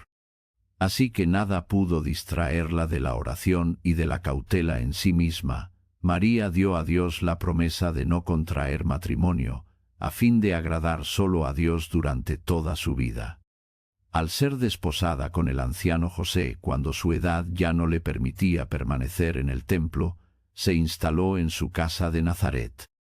Aquí la Virgen fue dignada con la visita del arcángel Gabriel, que le trajo la buena nueva del nacimiento, por ella, del Hijo del Altísimo. Salve, llena de gracia, el Señor es contigo. bendita eres entre todas las mujeres. El Espíritu Santo vendrá sobre ti, y la virtud del Altísimo te cubrirá. Por eso el santo ser que nacerá será llamado Hijo de Dios. Lucas 1, versículos 28-35. María recibió la angélica buena nueva humilde y sumisamente. Entonces el Logos, de un modo solo conocido por él mismo, descendió y, tal y como fue su voluntad, vino, entró en María y moró en ella. San Efrén el Sirio, elogio a la Madre de Dios. Como un relámpago que ilumina lo que está escondido, así también Cristo purificó lo que está oculto en la naturaleza de las cosas. Él purificó la Virgen y después nació, con el fin de demostrar que donde está Cristo, hay pureza manifestada en todo su poder. Purificó la Virgen, habiéndola preparado por el Espíritu Santo, y sólo entonces el vientre, habiéndose purificado, le concibió. Purificó la Virgen a pesar de que era inmaculada, razón por la cual, al haber nacido, la conservó virgen. Yo no digo que María llegó a ser inmortal, sino que al ser iluminada por la gracia, no fue perturbada por deseos pecaminosos. San Efrén el Sirio, homilía contra herejes, 41. La luz que moraba en ella limpió su mente, hizo puros sus pensamientos, castas sus preocupaciones, santificada su virginidad. San Efrén el Sirio, María y Eva. Aquella que era pura de acuerdo a la comprensión humana, él la hizo pura por la gracia. Obispo Ignacio Brian-Chaninov, exposición de la enseñanza de la Iglesia Ortodoxa sobre la Madre de Dios. María no le dijo a nadie lo de la aparición del ángel, pero el ángel mismo le reveló a José la milagrosa concepción de María por el Espíritu Santo. Mateo 1, versículos 18-25. Y después de la natividad de Cristo, con una multitud de huestes celestiales, lo anunció a los pastores. Los pastores que fueron a adorar al recién nacido, dijeron que habían oído hablar de él. Tras haberlo sospechado previamente en silencio, María ahora también escuchaba en silencio y guardaba en su corazón las palabras concernientes a la grandeza de su Hijo. Lucas 2, versículos 8-19. 40 días más tarde, oyó la oración de alabanza de Simeón y la profecía sobre la espada que traspasaría su alma. Más tarde vio cómo Jesús crecía en sabiduría. Le escuchó enseñar, a la edad de 12 años en el templo, y todo lo guardó en su corazón. Lucas 2, versículos 21, 51. Aunque llena de gracia, ella aún no entendía plenamente en qué consistiría el servicio y la grandeza de su Hijo. La concepción hebrea del Mesías todavía estaba próxima en ella, y los sentimientos naturales la forzaban a preocuparse por él, preservándole de trabajos y peligros que pudieran parecer excesivos. Por lo tanto, al principio favoreció a su hijo involuntariamente, lo que provocó que él indicara la superioridad espiritual con respecto al parentesco físico. Mateo 12, versículos 46-49.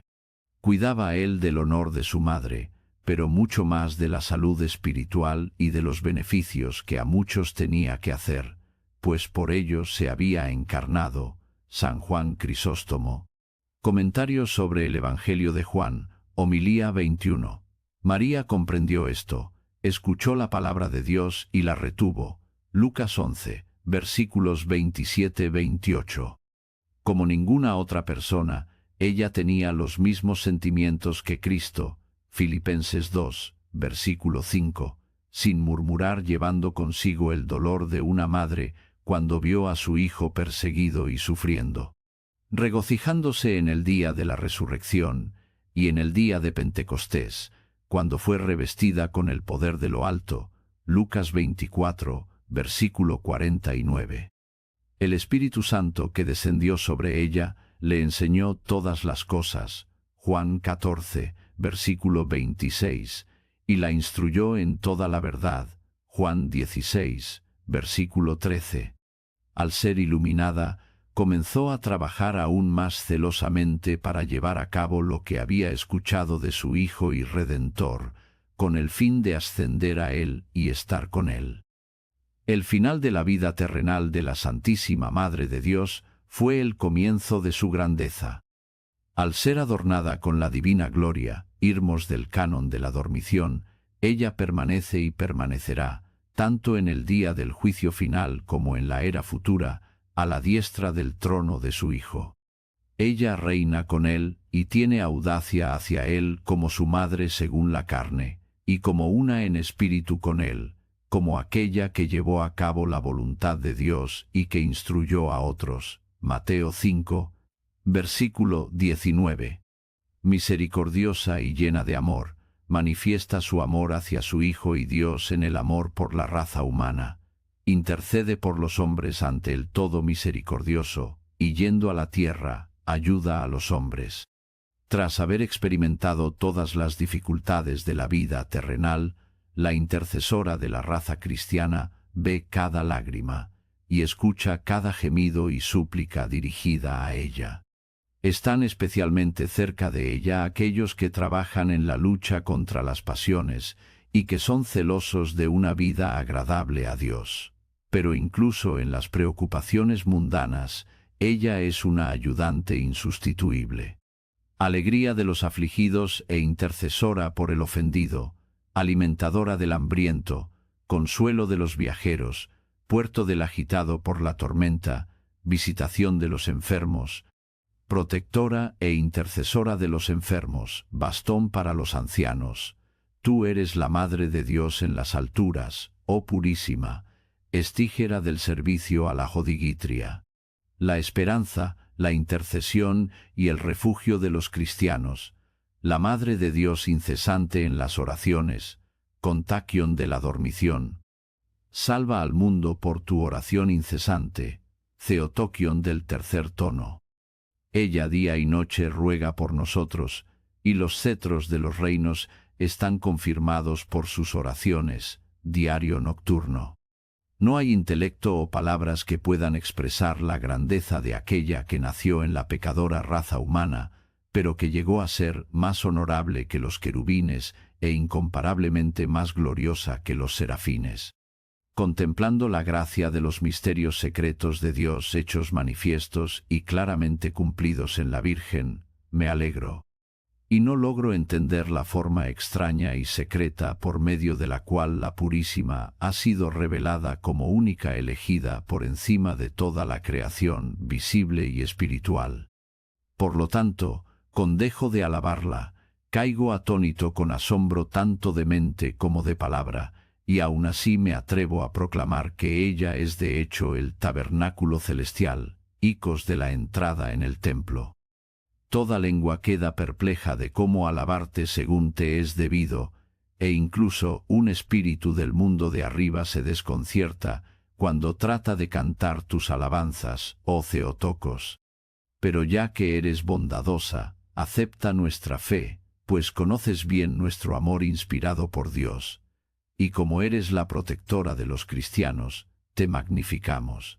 Irmos del noveno cántico. Servicio de la Teofanía.